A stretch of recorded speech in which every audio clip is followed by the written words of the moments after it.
Boa noite. Esse é o nosso primeiro culto a Deus nesse espaço. Um espaço que comumente chamamos de igreja. Mas será que isso é igreja? Será que esse lugar é realmente uma igreja? Eu ainda me lembro quando o Roberto e a Valna foram pela primeira vez na casa do João Rodrigues, onde até domingo passado fazíamos nossas reuniões de domingo. Heitor, o filho mais velho deles, logo que entrou, disse num tom de surpresa: Pai, você me disse que nós íamos para uma igreja, isso aqui é uma casa. E quem conhece o Heitor pode imaginar como ele disse isso. Na semana passada, Lucas Fonseca nos ensinou sobre discipulado, usando o trecho final do capítulo 8 de Marcos e o primeiro versículo do capítulo 9. E com isso, nós terminamos a primeira metade do Evangelho de Marcos. Paramos bem na dobradiça da estrutura do livro. Paramos para falar um pouco mais sobre igreja. Afinal de contas, o que os filhos dos nossos vizinhos e amigos dirão quando entrarem nesse espaço? Bah, isso aqui não é uma igreja. Essa mudança da varanda da casa do João para este espaço pode e deve trazer algumas perguntas sobre o significado de igreja, sobre o objetivo dessa comunidade que tem crescido em torno do nome Igreja Fonte. Meu desejo é de, em alguns poucos domingos, nós olharmos para a nossa história, olharmos para a palavra de Deus e identificarmos e destacarmos o que é uma igreja, o que significa fazer parte da igreja, olhar para a missão da igreja e fazermos uma autoavaliação. Estamos no caminho certo?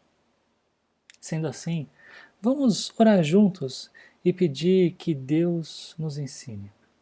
Senhor, muito obrigado por estarmos juntos aqui mais uma noite. Obrigado por cada irmão e irmã, visitantes que estão aqui, desejosos de aprender a palavra de Deus. Que o Senhor seja glorificado e nós saibamos, Pai, melhor entender o que é a igreja, projeto, criação do Senhor. Também que nós olhemos para nós mesmos e percebamos, Pai, se estamos no caminho certo. Eu peço a tua ajuda. Em nome de Jesus. Amém. A palavra igreja no Novo Testamento vem da palavra grega eclesia, e que geralmente significa um ajuntamento de pessoas cristãs. De fato, a palavra expressa uma assembleia de pessoas, uma reunião, não precisa ser de cristãos. Por exemplo, entre os gregos, uma reunião política era uma eclésia, uma igreja, assim dizendo. Mateus é o único dos evangelistas que usa essa palavra e ele faz isso duas vezes. E dentre essas utilizações dele, vale destacar a primeira dessas, a primeira dessas que ele usa para falar com vocês sobre isso. Né? Ele escreveu: E eu lhes digo que você é Pedro, e sobre esta pedra edificarei a minha igreja, e as portas do Hades não poderão vencê-la. Se lembra do contexto? Jesus chegando até os seus discípulos e perguntando o que os outros pensavam a respeito de Jesus, e depois ele pergunta: e vocês, discípulos, o que vocês pensam de mim? Pedro dá uma resposta dizendo que ele é o Cristo, dá uma resposta em nome, como líder dos próprios discípulos, apóstolos de Cristo, e então Jesus responde o que acabamos de ler. E por que esse trecho é importante? Porque claramente mostra quem é que edifica a igreja. Jesus Cristo. Ele é o construtor. A ideia do que a igreja é dele.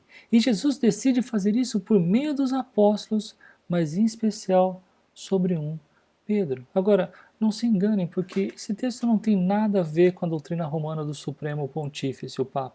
Aliás, a palavra Papa, com significado de cabeça da Igreja Católica Romana, somente foi oficializada no século XI pelo Papa Gregório VII. Quando Jesus diz que edificaria a igreja dele, note bem na passagem, a minha igreja. Ele não estava dizendo que seria um edifício, que seria uma casa onde as pessoas se encontrariam. Não, seria um local. Você sabia que a palavra igreja na Bíblia nunca foi usada para se referir a um local específico? Aqui a igreja batista, aqui a igreja presbiteriana. aqui é a Igreja Católica, ali é a Igreja Assembleia de Deus. Nunca! E eu gostaria que vocês se lembrassem disso. Se lembrassem como o povo de Asgard foi lembrado num dos filmes de Thor. Se você é hipersensível a spoilers, esse é o momento de você fechar seus olhos e tampar seus ouvidos por 10 segundos.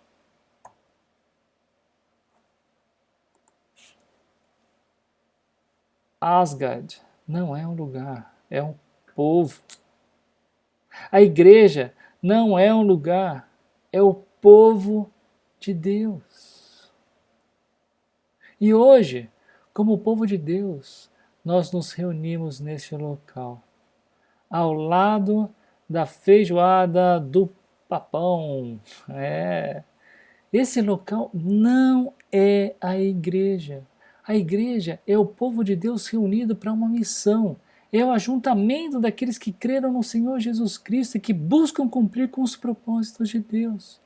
E se você, como eu, já creu na palavra de Cristo, se você creu que Jesus morreu para lhe salvar da condenação que os seus pecados causaram, se você creu que Cristo ressuscitou e um dia ele ressuscitará para a vida eterna, então você é parte dessa igreja. Cada indivíduo no mundo que creu na mensagem do Evangelho faz parte da igreja de Cristo. Pode estar dentro de uma comunidade batista, presbiteriana, assembleiana, talvez católica, talvez um desses nomes bem complicados. A questão é, se cremos na forma correta e no alvo correto, nossa postura diante de Deus e diante dos homens positivamente se transforma. Nossa identidade passa a ser a identidade que Deus nos dá. E essa nova identidade, em decorrência da fé, que, como eu disse, tem uma forma correta e um alvo correto, é a expressão de que somos parte da Igreja de Cristo. E como Igreja de Cristo, pretendemos usar esse espaço onde hoje estamos por vários meses, não sabemos quanto tempo. O que nós sabemos é que juntos temos responsabilidades e compromissos, sendo o maior e mais especial o compromisso de juntos vivemos para espelhar e espalhar a glória de Deus. E como é que podemos fazer isso? Abram suas Bíblias no livro de Atos, capítulo 2. E antes do versículo 42, onde começaremos o foco do nosso estudo de hoje, Pedro havia pregado às pessoas da Judéia e todos que viviam em Jerusalém. Ele explicou ao povo sobre a identidade de Jesus. Ele era o Messias. E com isso ele convidou as pessoas a se arrependerem, a crerem em Cristo para perdão de seus pecados. E o resultado foi que cerca de 3.000 pessoas se converteram. Vejam, os que aceitaram a mensagem foram batizados e naquele dia houve um acréscimo de cerca de 3.000 pessoas. A mensagem de Pedro não precisava de atrativos superficiais e desnecessários. Ele apresentou Jesus Cristo tal como ele era, mostrando como a salvação era necessária e obtida por causa da graça, por meio da fé. Todos estes que aceitaram a mensagem acabaram se integrando na primeira igreja fonte de Jerusalém. Uma igreja que era dedicada aos elementos essenciais da fé cristã. Uma igreja que tinha um caráter piedoso. Uma igreja que causava impacto na sociedade. E para muitos, esse texto apresenta o ideal para as igrejas de hoje. Vejamos. Em Atos 2:42 nós lemos: eles se dedicavam ao ensino dos apóstolos e à comunhão, ao partir do pão e às orações. E como eu disse, ele era uma igreja dedicada. E o texto começa a dizer que era dedicada ao ensino dos apóstolos. Eles não estavam em busca de shows, não estavam em busca de espetáculos, não estavam em busca de apresentações de PowerPoint com animações legais.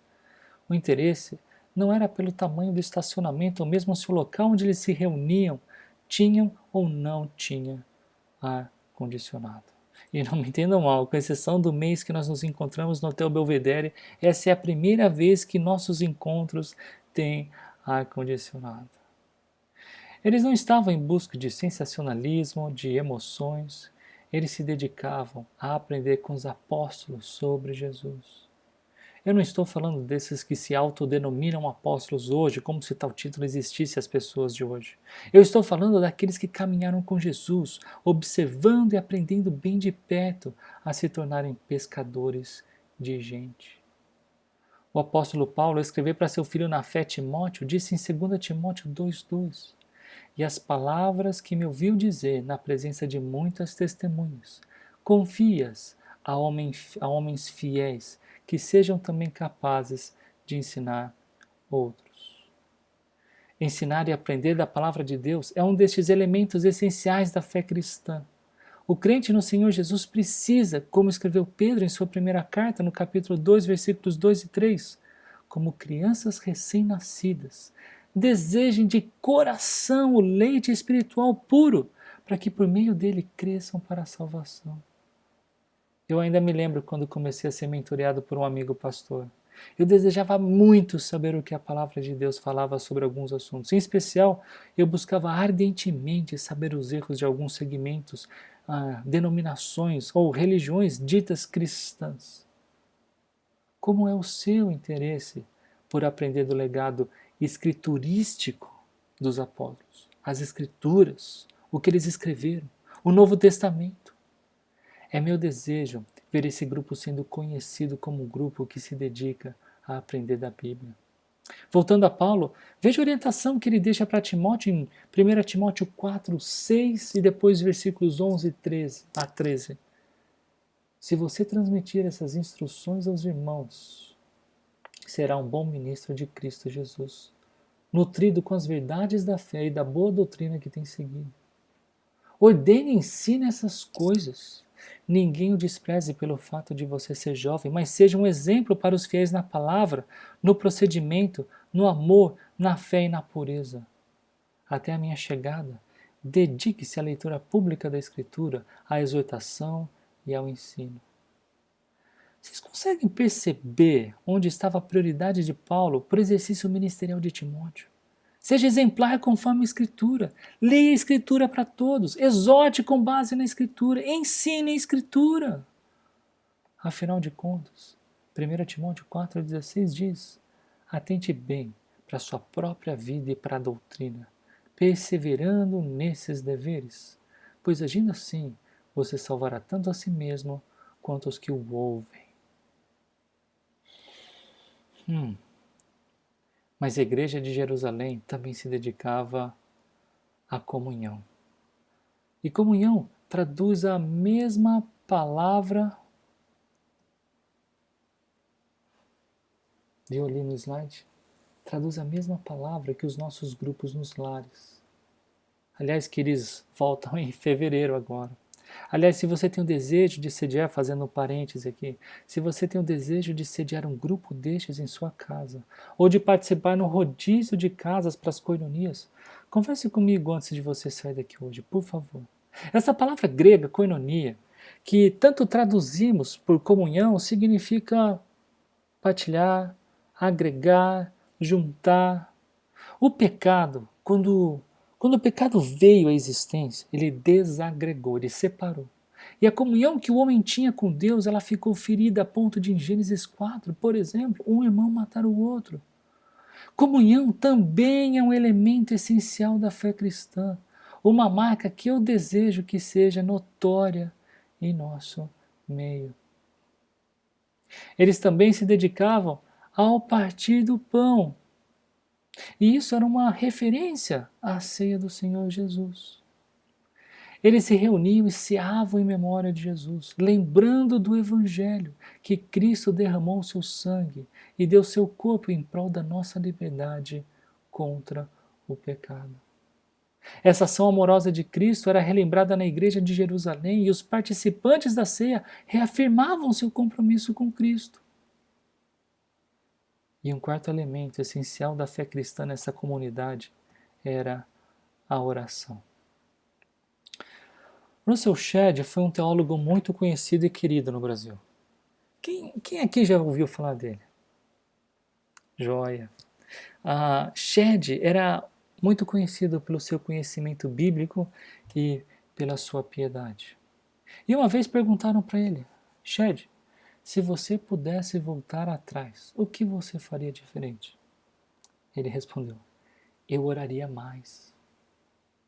As nossas orações não servem para que Deus faça o que nós queremos que Ele faça. Pedir em nome de Jesus, como ensinado em João 14:13, não é meramente acrescentar o nome de Jesus no final da oração, mas é fazer o pedido conforme está no coração de Jesus. Orar é conversar com Deus, é louvá-lo por quem Ele é e por aquilo que Ele faz, é agradecê-lo, é pedir perdão pelos pecados, é apresentar as nossas dificuldades, é pedir auxílio para si próprio e para o próximo. Quando falamos com Deus, nós oramos. Se você quer avaliar o quanto você depende de Deus, sendo isso o contrário do quanto você tem feito na sua própria força, pergunte-se: quanto tempo eu tenho dedicado às orações? Pessoas e comunidades que oram mostram sua dependência a Deus. E por isso que durante nosso tempo de culto a Deus, nós dedicamos tempo para orar. Dedicação ao ensino da Bíblia, dedicação à união entre os irmãos, dedicação à lembrança e anúncio do Evangelho, dedicação às orações. Todos estes são elementos essenciais da fé cristã. São valores inegociáveis e marcas que todas as igrejas devem buscar, inclusive essa igreja, Fonte. Esses elementos essenciais da fé cristã eram vivenciados pelos membros da igreja de Jerusalém, dessa comunidade de pecadores redimidos. Agora, note também, além desses elementos essenciais da fé cristã, o caráter dessa igreja. O primeiro traço desse caráter era que eles estavam cheios de temor. Olha lá, todos estavam cheios de temor. Atos 2:43. Vocês se lembram quando Jesus acalmou a tempestade? Os discípulos ficaram cheios de temor. E quando Ananias mentiu e teve a sua vida ceifada por Deus? Vocês se lembram? Atos 5:5 diz que todos os que souberam do que havia acontecido ficaram com muito temor. Quando nós temos a percepção e a consciência da presença de Deus, nosso coração fica cheio de reverência diante da santidade, da grandeza, da pureza, da justiça de Deus, e isso gera temor. Uma marca no caráter dessa igreja, ela exalava a presença do Senhor. Havia temor. Além disso, muitas maravilhas e sinais eram feitos pelos apóstolos. Notem bem o que o texto bíblico está dizendo e não está dizendo também. Por exemplo, essa igreja não era uma igreja que fazia milagres. Era uma igreja que tinha apóstolos que faziam milagres. Tomem cuidado com expectativas equivocadas. A igreja edificada por Cristo sobre o fundamento dos apóstolos e dos profetas, disse Paulo em Efésios 3:20, que existiram no tempo que Deus escolheu. Estes foram usados por Deus de uma forma diferente que nos usa hoje, ainda que em tempos singulares, manifestações sobrenaturais aconteçam. Essas maravilhas e esses sinais foram evidenciadores da mensagem dos apóstolos. Era a verificação sobre eles, sobre a procedência da mensagem que eles tinham e davam. Em outras palavras, também era o traço do caráter dessa igreja, a presença de pessoas com dons divinos que apresentavam a verdadeira boa nova de Deus, o Evangelho de Cristo. Mas outro traço do caráter dessa igreja era a sua unidade entre os irmãos. Atos 2:42. Os que criam mantinham-se unidos. E entendam que a existência, a criação da unidade entre os irmãos é mérito de Cristo. Ele proporcionou que os crentes nele fizessem parte da família de Deus. Por outro lado, a Bíblia nos convoca a fazer todo o esforço para conservar a unidade do Espírito pelo vínculo da paz. Efésios 4:3. E isso é trabalhoso, conservar a unidade. Isso exige dedicação. O que eles eram dedicados mesmo? ensino das Escrituras, comunhão, partir do pão, orações. E o que eu estou sugerindo?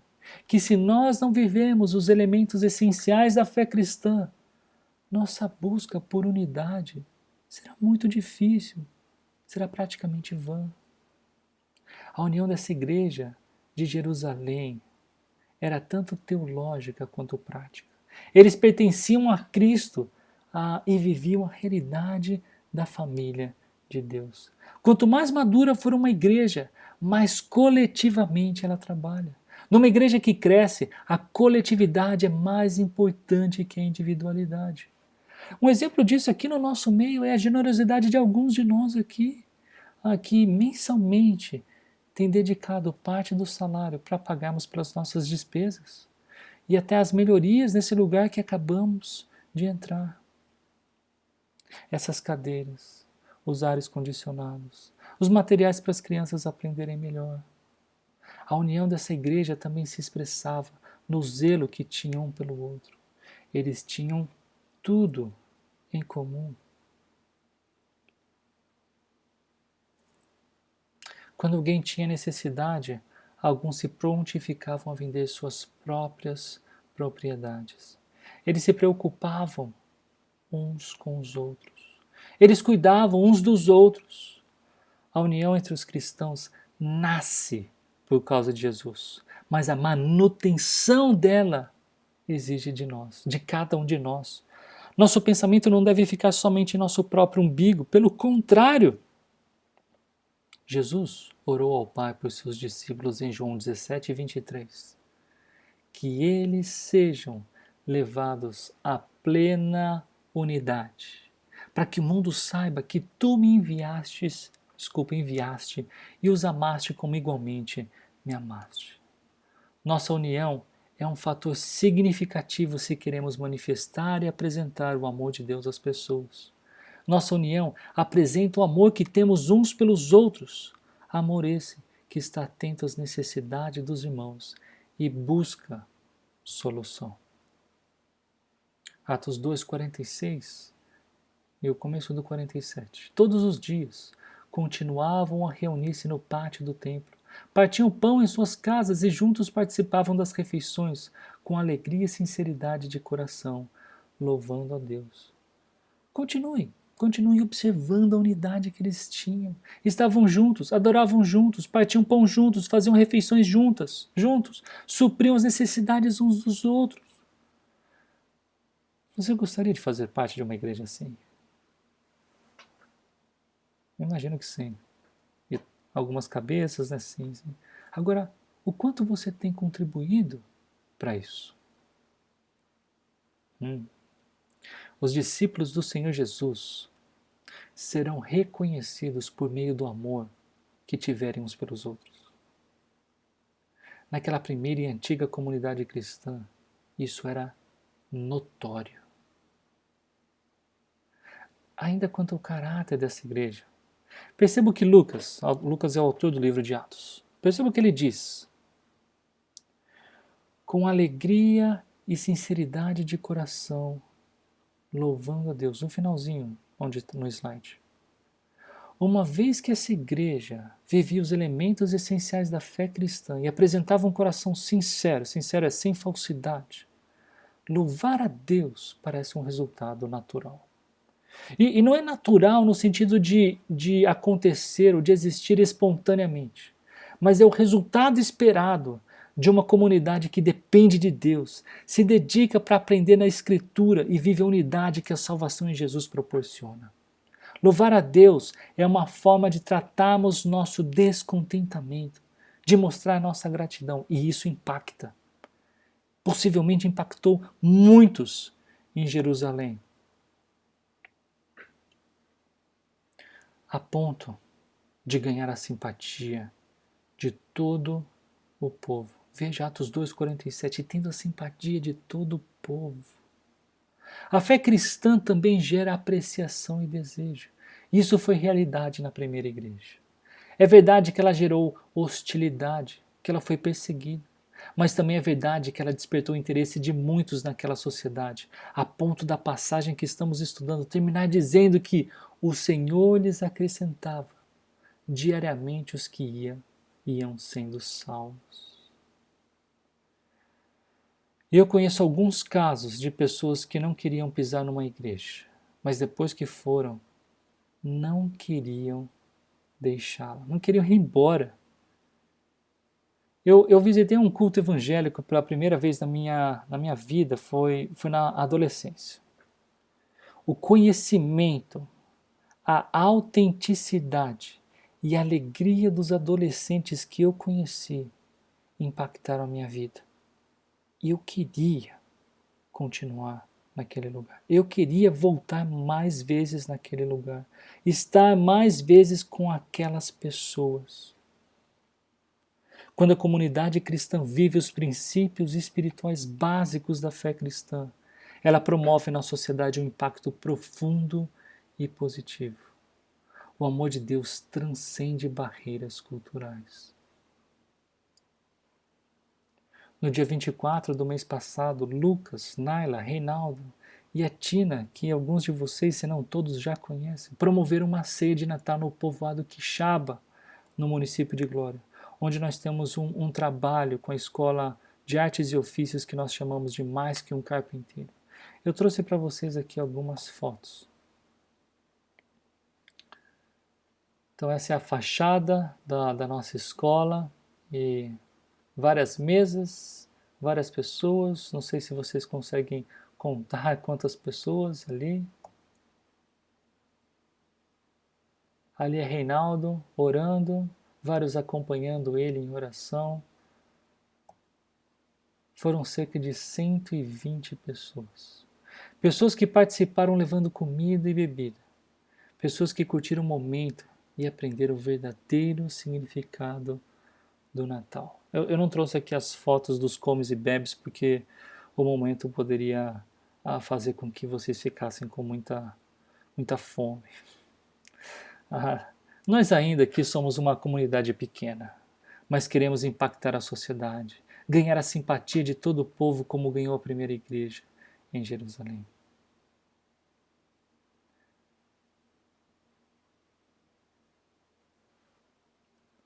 O resultado de se viver os princípios fundamentais da fé cristã, de apresentar um caráter que reflete quem Deus verdadeiramente é, se mostra no impacto causado na sociedade.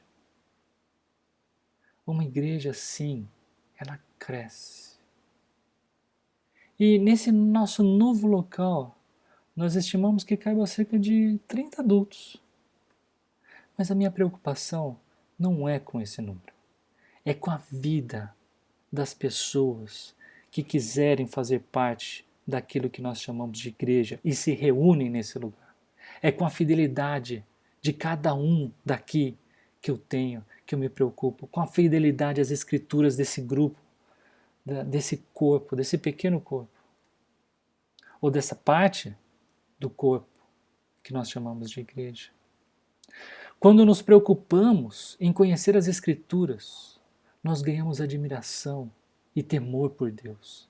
Isso influencia, a admiração não é que ele nos admire, mas é que quando a gente conhece as Escrituras, nós ficamos admirados e tementes a respeito de quem Deus é. Acho que ficou melhor agora, né? Isso influencia na nossa obediência.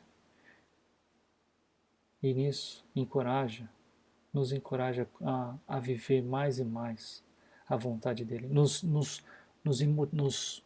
encoraja a convidar mais e mais pessoas a fazerem parte dessa história que, como igreja fonte em Paulo Afonso, só está começando. É através do ministério de cada um de vocês, de cada um de nós, ou seja, de todos nós juntos, que impactaremos a sociedade. Para os nossos nomes serem grandes? Não, obviamente que não. Mas para o nome do único Salvador ser glorificado. E é possível que você esteja aqui avaliando se essa é uma comunidade que você gostaria de fazer parte. Eu acredito que essa igreja é uma alternativa possível, mas é você quem deve avaliar. Mas avalie segundo a palavra de Deus. Avalie o caráter da igreja. Avalie os valores da igreja, desse grupo que se reúne aqui. Talvez você já faça parte desse grupo já há algum tempo. E nesse caso, eu queria que você se perguntasse: como você tem contribuído para que essa comunidade, essa igreja local, esse corpo, parte do corpo, seja uma igreja que se dedica ao ensino dos apóstolos, à comunhão, ao partir do pão, às orações? Como você tem contribuído para que essa igreja, esse grupo, tenha os traços de seu caráter aprovado por Deus? Você teme a Deus? Você se importa com a veracidade, com a fidelidade na divulgação, no ensino, na exposição da palavra de Deus? De que forma você tem buscado a união entre os irmãos daqui? Você tem se importado com as necessidades dos irmãos? Tem buscado supri-las? Você tem sido grato a Deus? Louvado Ele por quem Ele é e pelo que Ele faz? Pessoas que ainda não têm Jesus Cristo como único e suficiente Salvador têm apresentado admiração por seus valores cristãos? Você tem usado bem as oportunidades que Deus tem lhe dado de apresentar as boas novas? Vamos então orar a Deus para que Ele nos guie no caminho certo. Senhor, mais uma vez, obrigado por estarmos juntos. Obrigado porque a Tua palavra também nos mostra os valores fundamentais de uma igreja, essenciais, como a primeira igreja, quando o povo se reuniu, depois da pregação de Pedro. Obrigado por mostrar o caráter dessa igreja. Obrigado, Pai, por mostrar o impacto que essa igreja tinha na sociedade. Pai, nós pedimos para que essa seja uma comunidade assim, uma comunidade fiel à Tua palavra, uma comunidade que vive o Evangelho, uma comunidade que impacta a sociedade de forma positiva. Não somente para mostrar boas obras, mas que essas boas obras reflitam o Teu caráter e que pessoas se perguntem por que eles fazem isso. E nós, piedosamente e alegremente, possamos responder: é porque Jesus Cristo morreu por mim e por você. É porque Ele se importa conosco. É porque Ele nos ama. É porque Ele nos salva. Que essa seja uma igreja que impacta na sociedade, que vive a Tua palavra. Nos ajude, Senhor, a olhar se estamos no caminho certo. É o que pedimos. Em nome de Jesus. Amém.